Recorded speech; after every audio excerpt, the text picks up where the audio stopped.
Olá, muito bem-vindos a todos. E o tema da live é hoje o fim da fisioterapia convencional. Na verdade, todas as profissões da área da saúde. O fim do jeito que é a profissão da área da saúde. Nós vamos discutir um pouquinho o passado, nós vamos discutir o momento presente, nós vamos discutir um pouquinho o momento futuro em relação à área da saúde. Então vamos começar pelo passado. Vamos voltar lá atrás. Eu vou voltar aonde eu conheço, que é a época dos anos 90, onde eu me formei em 99, 2000, onde eu me formei. Então, uma clínica, o cara lá nos anos 90 que tinha clínica, ele saía do dia com o dinheiro que ele ganhou do convênio, do particular, quase não existia particular na época e tal, e ele podia trocar os 4 pneus do carro pagando à vista e ainda sobrava dinheiro. Hoje uma clínica convencional, não só de fisioterapia, mas de medicina, etc, etc, etc, dependendo do modus operandi que a pessoa trabalha, ela vai ter problemas, vai ter muitos problemas. Porque nós da área da saúde, você há de convir que a gente não entende nada de matemática e administração. A maioria, 90% não entende. A gente teve uma aulinha de administração lá no primeiro ano de faculdade. Você pegar a fisioterapia, geralmente é o primeiro ano de faculdade. Você teve algumas pequenas aulas. E essas pequenas aulas você não aprendeu muita coisa. Tanto é que os estudos mostram que quem está na área da saúde se forma e monta uma clínica, depois de 5 anos de clínica montada, mais de 60% faliram, fecharam, quebraram a clínica. Ou porque não soube tocar, não soube administrar, ou porque o sócio roubou, ou o gerente roubou, etc, etc, etc.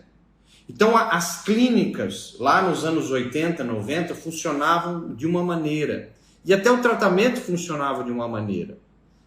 Quem está na área da saúde sabe que você que é fisioterapeuta, às vezes está me ouvindo, a base que eu tenho é a fisioterapia. Você tinha um paciente que teve uma lesão de joelho e o médico ortopedista, você tem 10 sessões de fisioterapia para fazer. Isso lá nos anos 90. O paciente ia com a requisição do médico no convênio, liberava, chegava na fisioterapia, ele fazia 10 sessões de fisioterapia, que ia ser feita a fisioterapia convencional da época, que era ultrassom, laser, eletroestimulação, alongamento, fortalecimento, propriocepção. 10 sessões, o paciente saía praticamente curado. Já saía bem para treinar, jogar futebol de volta. Saía sem dor praticamente, com o joelho já com força muscular, etc, etc. Hoje, se você pegar aquela mesma lesão de menisco da época, fizer a mesma artroscopia, fizer os mesmos procedimentos de fisioterapia convencional lá dos anos 90, dificilmente depois de 10 sessões, o paciente vai estar bom como estava lá nos anos 90. O paciente provavelmente vai estar com o joelho ainda inchado um pouco, vai ter um processo inflamatório, ainda vai ter dor no movimentar a articulação, etc, etc. Mas, Gustavo, o que mudou? O gene do ser humano não mudou nos últimos 10 mil anos. Não mudou. Então, o corpo não mudou nada. Os equipamentos da fisioterapia, muito pelo contrário, até melhoraram. Você tem ultrassom mais preciso, você tem laser mais potente, mais preciso, você tem técnicas de fortalecimento melhores. Mas se a fisioterapia convencional até melhorou um pouquinho as técnicas, o paciente geneticamente não mudou, por que hoje não funciona mais o tratamento que fazia lá nos anos 90 e resolvia? Por quê? Porque o meio ambiente mudou. O meio ambiente mudou. E você fala, Gustavo, mas o meio ambiente, o mundo sempre mudou. E é verdade, ele sempre mudou. Só que a velocidade da mudança aumentou exponencialmente. Você sabia que até 1998 o volume de informação no mundo dobrava a cada 4 anos? Em 98, o volume de informação no mundo dobrava a cada 4 anos. Então você poderia fazer um curso técnico, um curso de fisioterapia, uma faculdade, Quando você se formava, aquele conhecimento ainda estava muito útil. Hoje não. Hoje o volume de informação dobra mais ou menos a cada 2, 3 meses. Olha só. Então como é que você vai fazer um curso que dura 4, 5, 6 anos? Quando você se formar, aquele conteúdo já está obsoleto. É verdade ou não é? Quanta coisa você aprendeu depois que você se formou?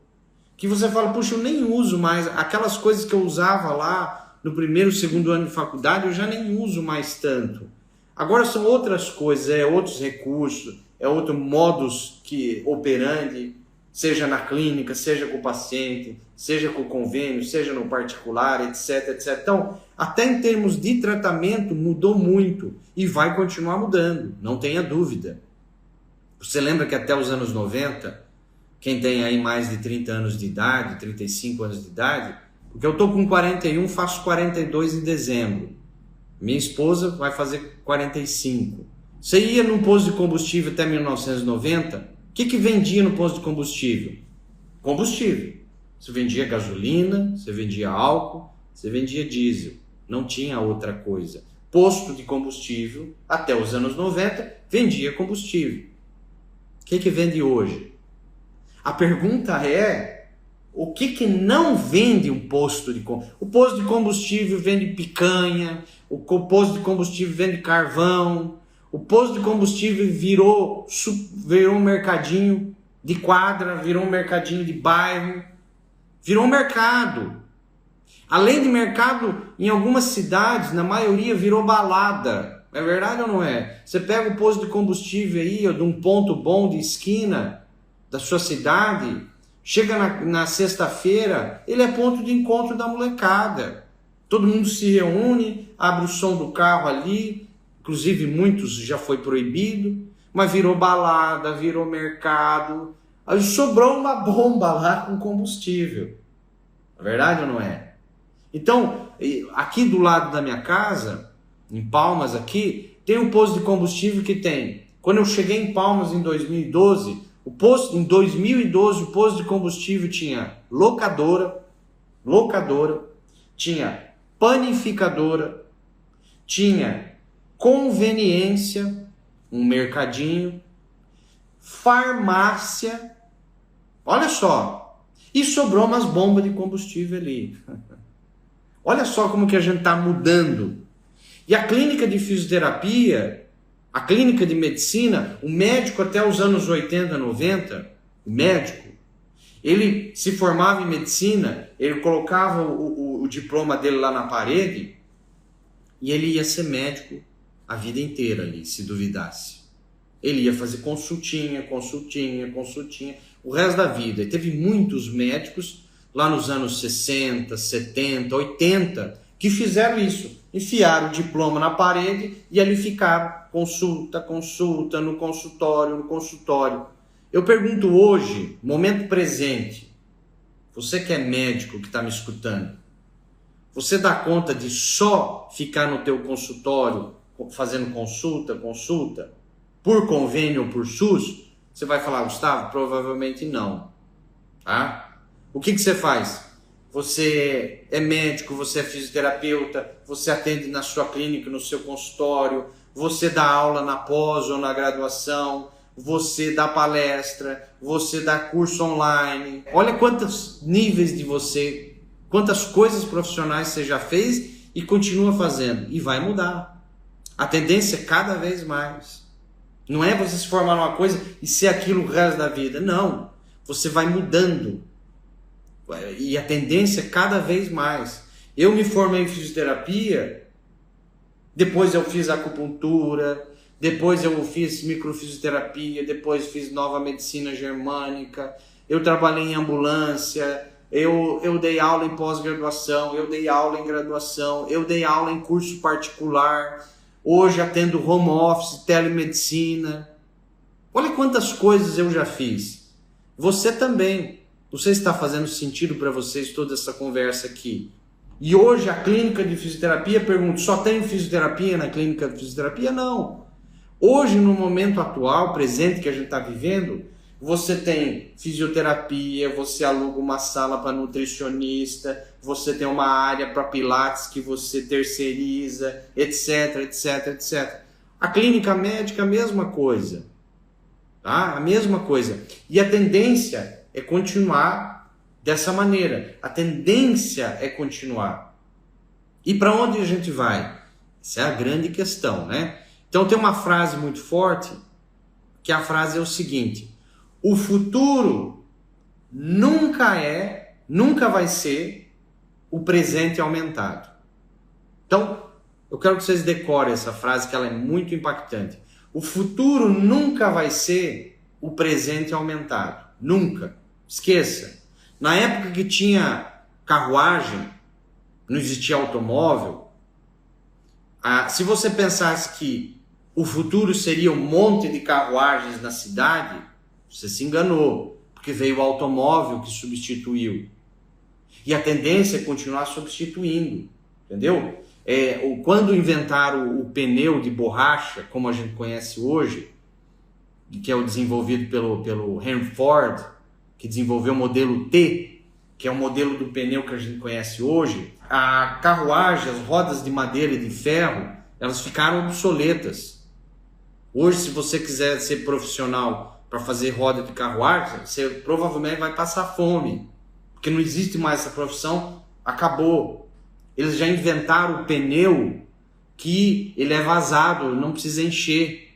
É só uma questão de tempo para os carros começar a rodar sem precisar encher pneu. O borracheiro vai ficar obsoleto. Já está aí. Só não colocaram porque tem uma indústria em cima muito forte que não deixa isso aí. A mesma coisa o combustível. Tá? Já existe tecnologia, seja elétrica, seja com água, hidrogênio, que já era possível a gente ter carro. Só que existe uma indústria muito forte que não deixa isso acontecer. Então as coisas, o futuro nunca vai ser o presente aumentado. Olha só, a gente está falando aqui, eu estou falando de um celular. Cadê o laptop? Cadê o notebook? Cadê o computador de mesa gigante que tinha? Eu não tenho mais computador de mesa, eu não tenho.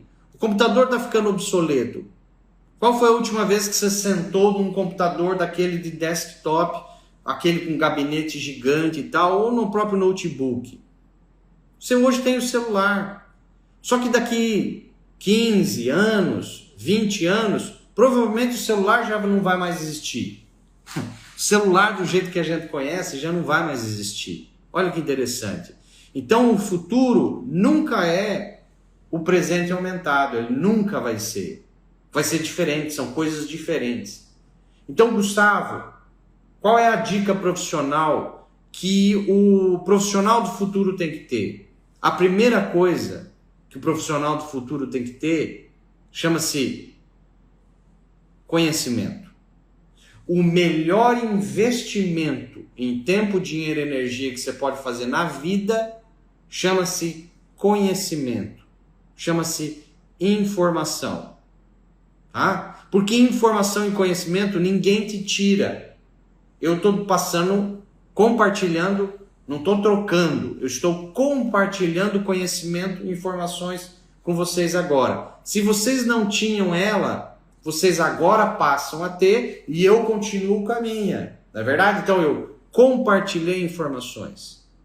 Quando você investe num curso, quando você investe num curso livre, numa pós-graduação, num curso técnico, numa faculdade, etc. e tal, você está fazendo um melhor investimento em tempo, dinheiro e energia.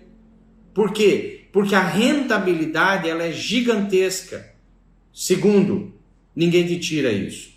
Porque um carro, se você se separar hoje, tua mulher fica com 50%, teu esposo fica com 50%. Uma terra, alguém pode invadir a sua terra lá. Uma casa, uma tempestade de granizo, etc., pode destruir tua casa. Então, imóvel, dinheiro em banco, investimentos em dinheiro, etc., poupança, isso pode sumir, podem te tirar isso. Agora, conhecimento, ninguém te tira. Verdade ou não é? Quem concorda comigo, dá um positivo. Isso não sou eu, Gustavo, que estou falando, são pesquisas, né? Isso são autores de livros mais renomados da área de administração, seja ele Buckminster Fuller, Richard Buckminster Fuller, muita gente não conhece, ele tem mais de 50 patentes, ele foi filósofo, foi matemático, foi teólogo, ele desenvolveu a estrutura chamada geodésica da arquitetura. A quem é arquiteto provavelmente estudou o Buckminster Fuller, e assim como outros chamados gurus da administração, futurólogos, ou seja, pessoas que estudam as profissões do ponto de vista de tendência, para onde está indo o mercado de trabalho. Então eles são unânimes em dizer que o melhor investimento que você pode fazer é com você. No quê? Em conhecimento, em curso, aprendizado continuado. Mas o aprendizado continuado não é fazer um curso a cada 4, 5 anos. Isso aí também não resolve muita coisa. Porque hoje, cá entre nós, se você hoje parar o seu trabalho e falar, eu vou tirar um mês de férias, e eu quero ficar longe de celular, eu quero ficar longe de computador, eu quero ficar um mês de férias na praia, isolado, tranquilo, só descansando.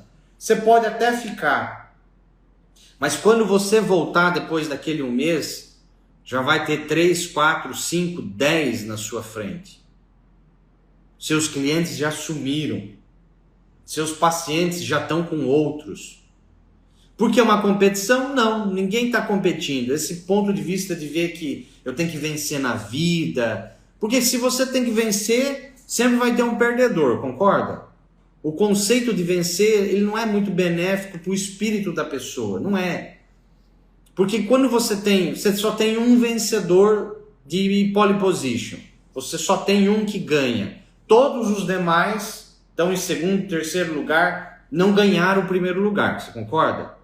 Então se você é fisioterapeuta, você fala que quer vencer na vida, você está lutando, olha só o palavreado que a gente usa. Eu estou correndo atrás do prejuízo, né? Então imagina se o prejuízo para. Para de falar isso. Estou correndo atrás do prejuízo. Mas você imagina se o prejuízo parar. Vai te alcançar. Estou correndo atrás do sucesso. Mas o sucesso sempre está lá na frente e você está atrás dele. Por que você vai... Não, você corre ao lado. Você já é bem sucedido. O conceito é diferente. O conceito filosófico que você tem que ter na cabeça é ser, fazer, ter. Presta atenção no que eu vou falar agora. O conceito que você tem que ter na cabeça, eu sugiro que você tenha o conceito do ser, fazer, ter. Porque a pessoa fala assim, se eu tivesse inteligência, eu seria inteligente. Não. Porque se você tiver o ter antes do ser, não pertence a você, concorda? Então, primeiro eu me declaro ser inteligente. Depois eu passo a fazer o que gente inteligente faz. Aí eu passo a ter inteligência. Eu sou bem-sucedido. Eu me declaro ter sucesso, ser bem-sucedido. Eu passo a fazer o que gente bem-sucedida faz. Eu passo a ter sucesso. Então, o conceito que a gente tem que ter é o ser, fazer, ter. O ser tem que vir antes. Porque se você tiver o ter antes do ser, não pertence a nós, não pertence a você. Então esse conceito de você correr atrás do prejuízo, evite falar isso. Correr atrás do sucesso, evite falar isso. Eu estou lutando, eu estou tentando vencer na vida. Não, se você tem um vencedor, tem perdedor. Não, você não está competindo com ninguém, está colaborando. Existe lugar para todo mundo no universo. O universo é potencialmente abundante, sim. Vocês conhecem a metáfora existe a metáfora da carpa, do tubarão e do golfinho. A metáfora da carpa, do tubarão e do golfinho é a seguinte. A carpa, ela está num processo de escassez. No conceito da carpa, o mundo é escasso, não tem para ela, e ela se faz de vítima do sistema. Eu vou ficar com o que sobrar, as migalhas. Então eu vou pegar as migalhas. O mundo é escasso, não tem para mim, eu vou ficar com o que sobrar. O tubarão, apesar do princípio ser o mesmo, escassez, só que ele faz o contrário. Ele diz, o mundo é escasso, então eu vou lutar pelo que é meu e vai ter só para mim. Só que ele gera o sistema ganha-perde. O sistema vencedor-perdedor. O sistema ganha-perde. E o golfinho não. O golfinho já faz um sistema totalmente diferente. O golfinho fala, para eu ganhar, você não precisa perder. A não ser que você insista. Aí o problema é seu. Olha que interessante. Você entendeu? Então, não sei se vocês sabem, mas o cérebro do golfinho funciona assim. Se o golfinho está lá numa piscina de treino e o treinador, ele faz um truque e o treinador dá um peixe. Ele faz um truque, o treinador dá um peixe. Aí tem um momento que ele faz um truque, o treinador não dá. Aí ele faz outro truque, o treinador também não dá. Ele vai lá para o fundo da água e ele bola um sistema para fazer um truque totalmente diferente que te impulsione a você dar o peixe para ele. Isso se chama inovação. Olha que interessante. Então, um dos conceitos para o futuro que o profissional que tem clínica de fisioterapia, que o profissional que é médico, enfermeiro, psicólogo, que está na área da saúde, educador físico, terapeuta holístico, não importa o que. Qual a qualidade que você tem que ter, além de investir em conhecimento, chama-se inovação. Está sempre num processo de inovação. Sempre num processo... Porque quando você trabalha com conhecimento, o teu conhecimento pode ficar obsoleto. E o conhecimento pode ser copiado. Olha que legal. O que você faz, daqui um pouquinho tem 10 fazendo a mesma coisa. Então você tem que estar sempre num processo de inovação. Inovação e criatividade são coisas diferentes. Vou explicar para vocês. Criatividade é inventar o inesperado, o inusitado. Só isso. Então, por exemplo, eu falo assim, eu inventei uma máquina de desentortar banana. A máquina é um luxo, entendeu? Você coloca a banana lá, ela sai do outro lado retinha. Eu pergunto para você, você compraria essa máquina? Provavelmente não. Você fala, Gustavo, não importa para mim se a banana é torta, se a banana é reta, isso não vai fazer diferença para mim. Eu sei, mas uma máquina de desentortar a banana é algo inesperado e inusitado, concorda? É algo inesperado e inusitado. É inovador, você nunca viu uma máquina de desentortar a banana. Agora eu pergunto, ela é útil? Ela é funcional? Não. Você vai conseguir vender ela para alguém? Só para louco. O que é inovação? Inovação é você criar algo inesperado e torná-lo útil. O brasileiro, ele é muito criativo, mas ele é pouco inovador. Olha só que interessante. O brasileiro, ele é muito criativo, mas ele é pouco inovador. Inovação significa você inventar algo inesperado e torná-lo útil. Tem que ter função. As pessoas têm que querer aquilo que você vai vender. Porque eu, como fisioterapeuta, você, como profissional da área da saúde ou outra área, você há de convir que você está vendendo você tem que fazer seu marketing, as pessoas precisam confiar em você. Isso passa pelo critério da análise para ser vendido. Então, o profissional do futuro, seja com clínica, com consultório, etc., ele precisa trabalhar fazendo curso, pelo menos 2 por ano, pelo menos. Está sempre inovando. A cada 6 meses, você não pode fazer sempre a mesma coisa.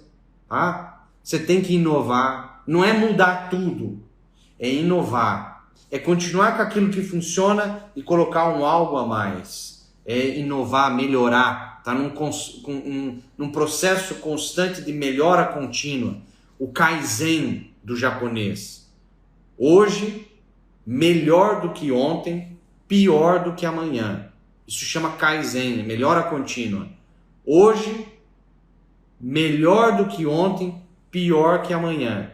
Então, esse processo de melhora contínua, ele tem que ser adotado para nós que trabalhamos nessa área que hoje já nós passamos a era da informação, nós hoje estamos na era do conhecimento, da biotecnologia, nós estamos na era virtual. Você que está me ouvindo aí, você que é profissional, trabalha, você tem duas vidas, concorda comigo? Você tem a tua vida na clínica, e você, ou no consultório, ou no hospital, sei lá, e você tem a sua vida virtual, no Instagram, no Facebook, no site, etc., Twitter, etc., etc.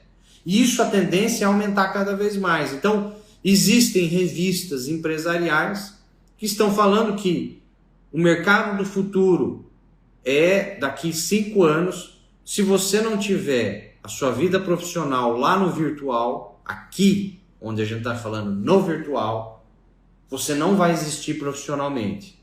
E eu acredito que essas previsões sejam corretas, porque a tendência do mercado está puxando para isso. Não sei se faz sentido para vocês. Não sei se vocês estão entendendo minha conversa. Porque o que eu estou falando aqui não vale também só para a área da saúde. Vale para qualquer profissão. Qualquer profissão, a gente vai ter que investir cada vez mais conhecimento. Você vai ter que ser inovador, ou seja, você não pode repetir isso por 20 anos seguidos. Você tem que estar sempre nesse processo de inovação. Hoje melhor do que ontem, pior do que amanhã. Isso vale para todas as profissões, certo? E aí, Gustavo? Você falou do passado, você está falando muito do presente. Como é o tratamento? Como que era o tratamento da fisioterapia, por exemplo, lá até os anos 90? Era em cima das armas que tinha. Era ultrassom, era equipamento de eletroestimulação, era atividade física. Mas agora eu pergunto, você aprendeu sobre toxina? Não, você não aprendeu. Você aprendeu sobre deficiência nutricional? Você aprendeu sobre conflitos emocionais? E hoje tudo isso gera doenças, e as doenças se tornam crônicas por causa disso. Então hoje o profissional que não entendeu um mínimo de toxinas, poluentes, saber como lidar com essas toxinas, como lidar com deficiências nutricionais, como lidar com os conflitos emocionais seus e do próprio paciente, ele já não consegue mais tratar e dar o resultado que dava até lá os anos 80, os anos 90, os anos 2000. Hoje o mundo mudou muito, o solo nosso a cada 10 anos ele fica pobre nos nutrientes. Então, a sua mãe, quando tinha a sua idade hoje, ela ingeria 50% mais iodo, 50% mais magnésio, 50% mais zinco, 50% mais selênio do que você atualmente. Por que disso, Gustavo? Porque o nosso solo ficou pobre. Depois de 10 anos plantando e colhendo, plantando e colhendo, plantando e colhendo, no 10º ano, esse solo já ficou mais pobre. Então sim, o profissional, seja qual for ele tem que entender um mínimo disso, nutrição, deficiência nutricional, toxina, etc, etc, etc. O que me levou a sair da fisioterapia? A fisioterapia convencional foi muito boa? Foi excelente. Me ajudou muito. Me ajudou a me entender me ajudou a entender o meu paciente, me ajudou a entender todo o cenário. Foi útil? Foi. Era a única arma que eu tinha na época. Eu parei de atender com fisioterapia convencional em 2006. Em 2007 para frente, eu já não atendia mais fisioterapia convencional. Tá? Eu já me dedicava a outras áreas. Por quê? Primeiro, o resultado. O resultado que eu tinha na minha clínica, com os meus pacientes, eram lentas, ou ela não aparecia, não melhorava. Então o resultado era lento. Segundo, desvalorização. Eu não me sentia valorizado pelo paciente. Por quê? Porque ele reclamava que não estava melhorando, ele reclamava que fisioterapia não funcionava, ele reclamava que era só choquinho, ele reclamava que... E ele estava correto. Não dava muito resultado. Você entendeu? Não dava. Principalmente que eu atendia LER e DORT, que são lesão por esforços repetitivos do trabalho. Então, e quando ele melhorava, o paciente dava valor ao quê? O tratamento do médico. Foi o analgésico que melhorou. foi o anti-inflamatório que melhorou, foi o relaxante muscular que começou a melhorar. Então, eu não me sentia valorizado. Terceiro, ganhava pouco, muito pouco. E quem trabalha com SUS, quem trabalha só com convênio, sabe do drama que é no Brasil. Você trabalhar em cima de ganhar de convênio. E você tem clínica, você tem impostos, você tem conselho, você tem gastos inesperados, você tem curso para fazer, investir, etc, etc. E essa conta no final ela não fecha. Seja médico, fisioterapeuta, enfermeiro, ela não fecha, não fecha. Então, pelos resultados serem fracos, por eu me sentir desvalorizado em relação ao paciente, por eu ganhar pouco, isso começou a fazer com que eu migrasse de uma coisa e para outra. Você entende? E muitos profissionais devem estar sentindo esse drama também. E hoje, graças a Deus, eu mudei o patamar. Lógico que a gente continua aspirando coisas melhores, isso é a ambição saudável, e ela é necessária, que faz você investir mais em curso, que faz você investir mais em várias coisas. O que eu recomendo você? A investir naquilo que eu falei. Primeiro, conhecimento bom, relevante. Você tem que encontrar aonde está, no que você quer, os tratamentos que você quer, as técnicas que você quer, onde estão os cursos melhores que pode alavancar a sua vida, como para mim alavancou. Então, onde estão os cursos? Quem são os profissionais que eu admiro, que eu gostaria de fazer cursos, que vai ser um grande investimento em tempo, dinheiro e energia? Quem são? Anota, sai procurando. Entre em contato, não espere. Parcele inúmeras vezes, saia do canto, pratique e depois continue inovando. Continue fazendo curso, porque a diferença entre o amador e o profissional está em duas palavras. A diferença entre o amador e o profissional está em duas palavras: persistência e paciência. A diferença entre o amador e o profissional é que o profissional tem persistência e paciência. Roma não foi construída do dia para a noite. Nada vem do nada. De grão em grão a galinha enche o papo. Então são as pequenas coisas que feitas, somadas, vai trazer o sucesso. São os pequenos sucessos que vão atraindo mais sucessos e você vai construindo a sua carreira e você vai construindo a sua profissão de agora e do futuro, como eu estou construindo, como eu almejo ainda muita coisa melhorou e você também pode melhorar. Por que não? Eu também estava na média ali dos profissionais que ganhava ali entre R$1.000, R$2.000, R$3.000 para a época. E aí eu saltei e alavanquei, entendendo de tudo isso que a gente vem falando em todas essas lives. E vocês podem aprender também. Eu também continuo aprendendo, porque tem muita coisa que eu não sei ainda. E tem muita coisa que eu estou caindo e levantando, acertando e errando. Por exemplo, a parte virtual, dar cursos online. Tudo isso é aprendizado novo para a maioria das pessoas, inclusive para mim. É um aprendizado extremamente novo. Joia? Um abraço. Fique com Deus. Tchau, tchau.